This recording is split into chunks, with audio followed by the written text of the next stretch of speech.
আজকে আমি আবার তোমাদের ক্লার্কশিপের আর একটি প্র্যাকটিস সেট নিয়ে চলে এসেছি এবং এখানে শুধু দেখো জিকের প্র্যাকটিস সেটটা করানো হবে, কারণ একটি ভিডিওতে জিকে এবং ইংরেজি করাতে যাচ্ছি, তাই একটু ভিডিওটি লেংদি হয়ে যাচ্ছে।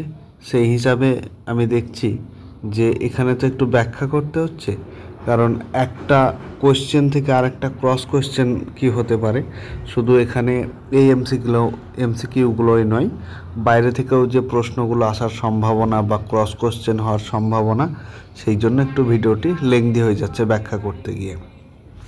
তাই এখানে শুধু জিকের এবং জিকের আলাদা এবং ইংরেজির আলাদা আমি ভিডিও দেব। প্রথম প্রশ্ন দেখো, নিম্নলিখিত কোন স্থানে রামসি বিদ্রোহ সংগঠিত হয়েছিল?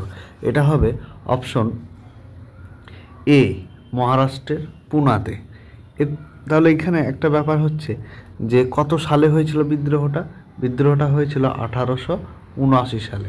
কোথায় হয়েছিল? না মহারাষ্ট্রে হয়েছিল। মহারাষ্ট্রটা তো আছে এখানে, ঠিক আছে। পরবর্তী প্রশ্ন দেখো 2 নম্বর, যে ক্যাবিনেট মিশন যখন ভারতে আসে তখন ব্রিটিশ প্রধানমন্ত্রী কে ছিল? ব্রিটিশ প্রধানমন্ত্রী ছিল এখানে অপশন বি, ক্লিমেন্ট এটলি। তাহলে কত সালে আসে এটা, যে ক্যাবিনেট মিশনটা কত সালে আসে?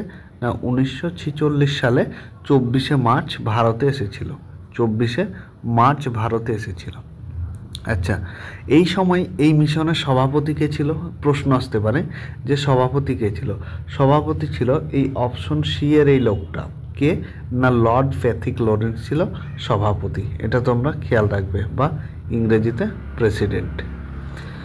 আচ্ছা, পরবর্তী প্রশ্ন দেখো যে 3 নম্বর, ভক্ত তুকারাম কোন মুঘল সম্রাটের সমসাময়িক ছিলেন? এটা হচ্ছে অপশন সি, জাহাঙ্গীরের। 3 নম্বর দেখো, এখানে আরেকটা জিনিস বলে দিই যে তুকারাম একটা মারাঠি ভক্তি কবি ছিল, ঠিক আছে, মারাঠি ভক্তি কবিরাম, এবং ভগবান কৃষ্ণের ভক্ত ছিলেন। 4 নম্বর প্রশ্ন দেখো যে নিম্নলিখিত কোন পত্রিকায় গান্ধীজি ভারত ছাড় আন্দোলনের কথা ঘোষণা করেন? এটা আমরা সবাই জানি, অপশন এ, হরিজন পত্রিকায়। কত সালে ভারত ছাড় আন্দোলনের ডাক দিয়েছিল? এটা 1942 সালে 8ই আগস্ট ডাক দিয়েছিল। এইখানে তোমার মুম্বাইতে সর্বভারতীয় কংগ্রেস কমিটির অধিবেশনে ভারত ছাড় আন্দোলনের সূচনা হয়। তাহলে যদি বলে কোথায় হয়, তাহলে মুম্বাইয়ে। পরবর্তী প্রশ্ন দেখো 5 নম্বর, যে কোন মুঘল সম্রাট বাংলায় পর্তুগিজদের দমন করেন? খুবই ইম্পর্টেন্ট কোশ্চেন একটা। এটা হবে অপশন ডি, শাহজাহান। এখানে আরেকটা প্রশ্ন আছে যে শাহজাহান যখন ক্ষমতায় এসেছিল, তার আসার পর তার আদেশে কাসিম খান 1632 সালে তাদেরকে যুদ্ধে পরাজিত করে হুগলি শহর দখল করে, এবং পর্তুগিজরা এই দেশ ছেড়ে ধীরে ধীরে চলে যায়। 6 নম্বর প্রশ্ন দেখো, শ্রীকৃষ্ণ বিজয় গ্রন্থটির রচয়িতাকে? সেটা হচ্ছে মালাধর বসু। এখান থেকে আরেকটা খুবই গুরুত্বপূর্ণ প্রশ্ন আসে, অপশন এখানে সি, মালাধর বসু। এখানে প্রশ্নটা কি না মালাধর বসুর আরেক নাম কি? মালাধর বসুর আরেক নাম কি? সেটা হচ্ছে গুণরাজ খাঁ। কি ছিল? না গুণরাজ খাঁ উপাধিতে ভূষিত হয়েছিল। এবার যদি বলে কে দিয়েছিল, তাহলে উত্তরটা হবে হুসেন শাহ দিয়েছিল। হুসেন শাহ ওকে গুণরাজ খাঁ উপাধিটা দিয়েছিল। পরবর্তী প্রশ্ন দেখো যে ভারতে ছদ্মবেশী বেকারত্ব সাধারণত পরিলক্ষিত হয়। ছদ্মবেশী বা ডিসগাইজড আনএমপ্লয়মেন্ট যেটা বলা হয়, সেটা হবে অপশন এ, অর্থাৎ কৃষি খাতে সবচাইতে বেশি দেখা যায়। 8 নম্বর, ব্যাংকিং ট্রানজ্যাকশনের ক্ষেত্রে ইসিএস শব্দটি ব্যবহৃত হয়। ইসিএস কথাটির অর্থ কি? এখানে ইসিএস কথাটির অর্থ হচ্ছে যে electronic, option D, electronic clearing service. 9 নম্বর দেখো যে অর্থনীতিতে সস্তা টাকা বলতে কি বোঝানো হয়? অর্থনীতিতে সস্তা টাকা হলো যেখানে ইন্টারেস্টের রেটটা বা হারটা বা সুদের হারটা খুবই কম, ঠিক আছে, এবং এটা কি করে না আমাদের রিজার্ভ ব্যাংক বা আরবিআই নির্ধারণ করে এই ব্যাপারটি। তাহলে এখানে হবে যেখানে সুদের হারটা খুবই কম, অপশন এ। 10 নম্বর দেখো, মন্ত্রিসভা কোন দিনটিকে ন্যাশনাল স্পেস হিসাবে ঘোষণা করেছেন? এটা হবে 23শে August, option C. 11 number, in custody একটি ইংরেজি উপন্যাস, এটি কার লেখা? এটা হচ্ছে Anita Desai, option A. 12 number দেখো, অ্যাশেজ ট্রফি কোন দেশের মধ্যে খেলা হয়? অ্যাশেজ ট্রফি, এটা খুব একটা ইম্পর্টেন্ট কোয়েশ্চেন। এই অ্যাশেজ ট্রফিটা খেলা হয় তোমার অস্ট্রেলিয়া এবং ইংল্যান্ডের মধ্যে। 13 নম্বর, প্রজ্ঞটি চরিত্রটির স্রষ্টা কে? অর্থাৎ এই চরিত্রটা কে সৃষ্টি করেন? এখানে অবশ্যই অপশনটা দেখো তোমরা, অপশন আছে এখানে চার্লস ডিকেন্স আছে, ইয়ান ফ্লেমিং আছে। এখানে উত্তর হবে সি, চার্লস ডিকেন্স। কারণ চার্লস ডিকেন্সের যদি বলে আরও কয়েকটি চরিত্র সৃষ্টির নাম করো, তখন কি বলবে? তখন তোমরা বলবে যে ডেভিড কপারফিল্ড। ডেভিড কপারফিল্ড একটা খুবই ইম্পর্টেন্ট এটা চরিত্র সৃষ্টি, ঠিক আছে, ডেভিড কপারফিল্ড। আরেকটা হচ্ছে অলিভার টুইস্ট, এটিও খুবই ইম্পর্টেন্ট, অলিভার টুইস্ট। আচ্ছা, আরেকটি যদি বলে অলিভার টুইস্ট, পিকউইক, এটা হবে পিকউইক। তাহলে সবচেয়ে ইম্পর্টেন্ট হচ্ছে এই দুটো, অলিভার টুইস্ট এবং ডেভিড কপারফিল্ড, এগুলোও আসে। 14 নম্বর প্রশ্ন হচ্ছে, হিন্দুস্তানি কণ্ঠসঙ্গীতের রচনার প্রাচীনতম রূপ কোনটি? এটা হচ্ছে ধ্রুপদ, অপশন এ। 15 নম্বর, the test of my life, এটি কার আত্মজীবনী? এটি হচ্ছে যুবরাজ সিং, অপশন এ। 16 নম্বর, অমরাবতী শহরটি কোন নদীর তীরে অবস্থিত? এটা হচ্ছে এখানে অপশনে দেখো, এখানে অপশনে তাপ্তি হবে, অপশনে যেটা আছে। এখানে যদি অপশনে কৃষ্ণা থাকতো অবশ্যই কৃষ্ণা হতো। 17 নম্বর দেখো, পশ্চিমবঙ্গের উত্তরবাহিনী নদী হলো তিস্তা, জলঢাকা, রায়ডাক।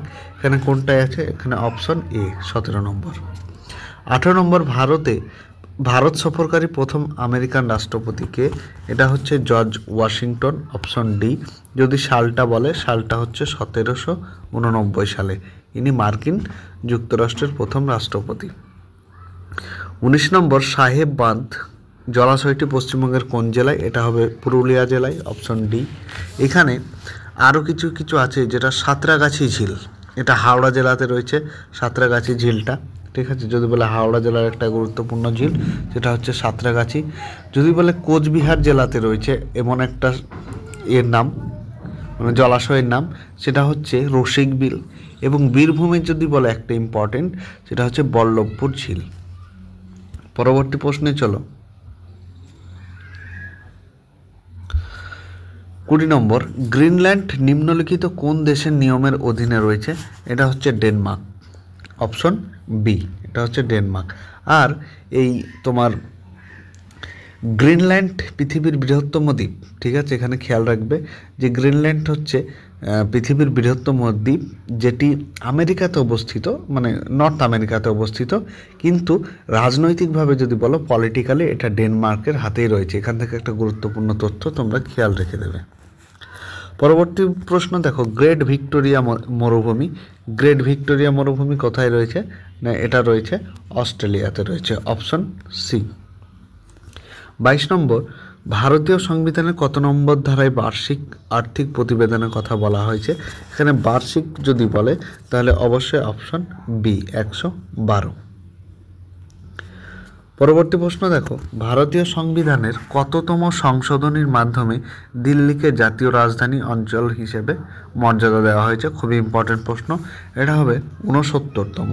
এখানে আরও কিছু প্রশ্ন আছে সংবিধান সংশোধনী দিয়ে, যদি বলে কত নম্বর সংশোধনীতে, তাহলে এটা তো 69 দেখলাম। আর বাকিগুলো যে 36তম সংবিধান সংশোধনী এখানে দেওয়া হয়েছে, যদি বলে 36তমতে কি না, সিকিমকে পূর্ণাঙ্গ রাজ্যের মর্যাদা দেওয়া হয় 36তমতে। এখানে সালটা যদি বলে 1975 সাল। এরপর 52তম একটা খুবই গুরুত্বপূর্ণ আছে, কি বলতো, অ্যান্টি ডিফেকশন ল, যেটা দল ত্যাগ বিরোধী আইন বলা হচ্ছে। এটাও যদি বলে তোমরা খেয়াল রেখে দেবে, সালটা 1985 সালে সংবিধান সংশোধনীটা করা হয়।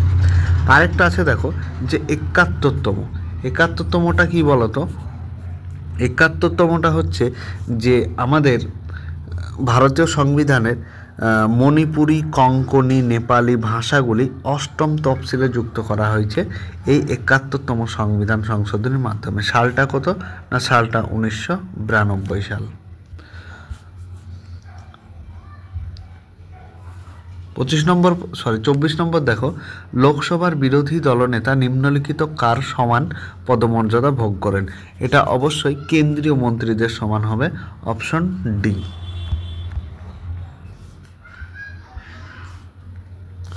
25 নম্বর, আদমশুমারি অনুযায়ী লোকসভা সর্বোচ্চ শক্তি 552 স্থির করা হয়েছিল। এখানে কত নম্বরে?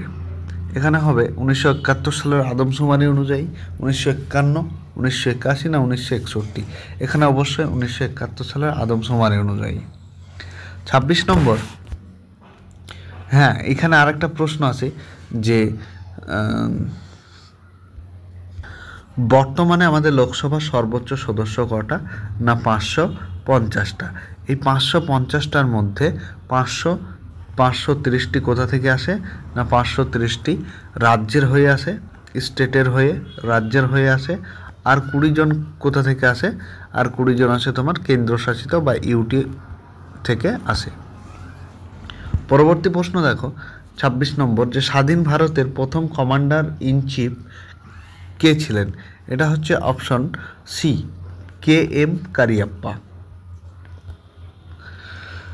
ভারতের প্রথম নৌ সেনাপ্রধান যদি বলে তাহলে হবে ডি কাটারি। এখান থেকে আরেকটা প্রশ্ন খেয়াল রাখবে, যে ভারতের প্রথম নৌ সেনাপ্রধান ভাইস অ্যাডমিরাল RD কাটারি। যদি বলে প্রথম সেনাপ্রধান জেনারেল কে ছিল, তাহলে এম রাজেন্দ্র সিংজি। যদি বলে প্রথম ভারতীয় বায়ুসেনা প্রধান কে ছিল, তাহলে S মুখার্জি, এটা হবে বায়ু সেনা প্রধান। যদি বলে স্বাধীন ভারতের প্রথম কমান্ডার ইন চিফ কে ছিল, তবে আমাদের এই KM কারিয়াপ্পা। পরবর্তী প্রশ্ন দেখো 27 নম্বর, যে কোনটি ব্যাঙাচির শ্বাসযন্ত্র? ব্যাঙাচির শ্বাসযন্ত্র সেটা হচ্ছে আমরা অবশ্যই অপশন ডি, বহিঃফুলকা। এখানে আরও কিছু আছে যেগুলি হয়তো একটা আলাদা ভিডিওই হয়ে যাবে, কিন্তু তবুও মুখে বলে দিচ্ছি, একবার শুনে নাও। যদি বলে আরশোলা, তাহলে এই যে ট্রাকিয়া কার না, ট্রাকিয়া হচ্ছে আরশোলার। তারপর বলছে দেহতল কার না, দেহতল হচ্ছে তোমার অ্যামিবা, স্পঞ্জ, এদের অ্যামিবা, স্পঞ্জ। এরপর কি না বলেছে তোমার বইফুসফুস হচ্ছে তাদের যাদের মাকড়সা এবং কাঁকড়া বিছে। এরপর বহিঃফুলকা তো আমরা দেখলাম যে এটা ব্যাঙাচির।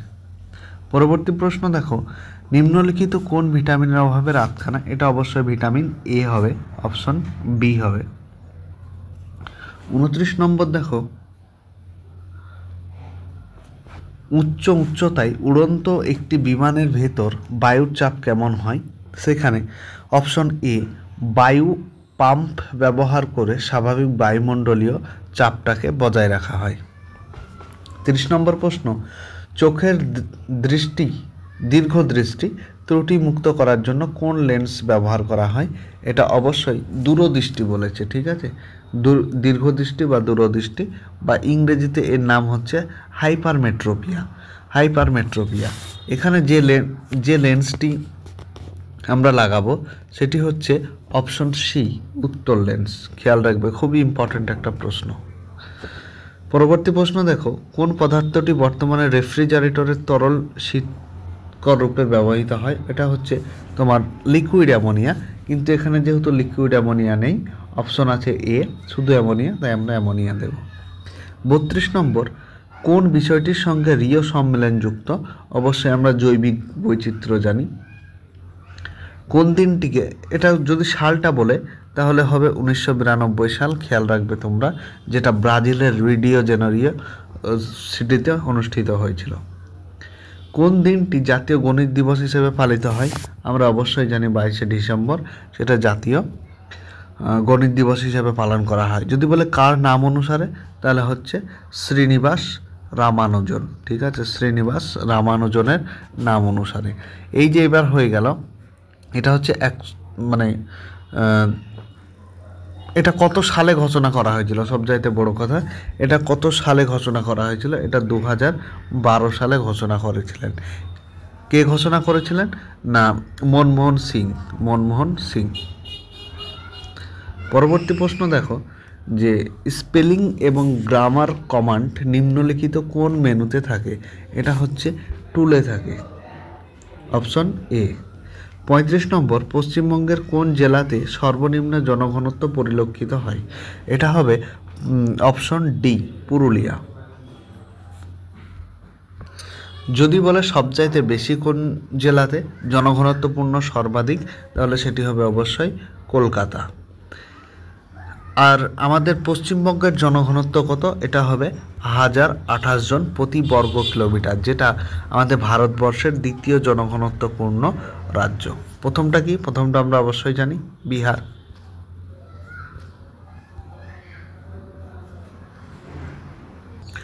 পরবর্তী প্রশ্ন দেখো, নিম্নলিখিত কোন প্রতিষ্ঠানটি ওয়ার্ল্ড ইকোনমিক আউটলুক প্রকাশ করে? এটা হচ্ছে অবশ্যই অপশন ডি, IMF, অর্থাৎ ইন্টারন্যাশনাল মনিটারি ফান্ড। এখানে আরেকটা প্রশ্ন আসে, যে ক্রস কোয়েশ্চেন, যে এই যে এই IMFটা তোমার কত সালে প্রতিষ্ঠিত হয়েছিল? এটা হবে 1945 সালে। যদি বলে এর হেডকোয়ার্টার কোথায়? এর হেডকোয়ার্টার হচ্ছে ওয়াশিংটন ডিসিতে, আমেরিকাতে। ঠিক আছে, আরেকটা প্রশ্ন এখানে এড়িয়ে গেছে, দেখো, যে 36 নম্বরটা, রেনমিনবি নিম্নলিখিত কোন দেশের মুদ্রা? এটা হচ্ছে অবশ্যই চায়না, অপশন সি। খেয়াল রাখবে, খুব ইম্পর্টেন্ট। এখানে যদি বলে ভিয়েতনামের কি হবে, তাহলে ভিয়েতনামের কারেন্সি হবে ডং। এখানে যদি বলে জাপানের কি হবে, জাপানের হবে ইয়েন, জাপানের মুদ্রার নাম হচ্ছে ইয়েন। এরপর যদি বলে থাইল্যান্ডের কি হবে, থাইল্যান্ডের হবে বাট, বয়াকার ট, বাট, থাইল্যান্ডের। পরবর্তী প্রশ্ন দেখো, সম্প্রতি কে ইসলামাবাদে, এটা কারেন্ট অ্যাফেয়ার্স, ইসলামাবাদে অবস্থিত ভারতীয় দূতাবাসে চার্জ ডি অ্যাফেয়ার্স হিসেবে নিযুক্ত হয়েছেন? এটা অবশ্যই অপশন বি, গীতিকা শ্রীবাস্তব। 39 নম্বর দেখো, এশিয়ান গেমস 2023-এ কোন শুটিং ইভেন্টে ঐশ্বরিয়া প্রতাপ সিং, যারা যারা নাম দিয়েছে, এরা পুরুষ দল স্বর্ণপদক অর্জন করেছেন? এটা হবে অপশন সি, 50 মিটার রাইফেলের 3 নম্বর পজিশন। 40 নম্বর, মিস ইউনিভার্স 2023-এর শিরোপা অর্জন করলেন কে? এটা 2023-এর কথা বলেছে, তাই এটা হবে অপশন এ, সেইনিস প্যালাসিওস। আজকে ভিডিওটি এই পর্যন্তই। ভালো লেগে থাকলে অবশ্যই বন্ধুদের সাথে শেয়ার এবং সাবস্ক্রাইব করে পাশে থেকো।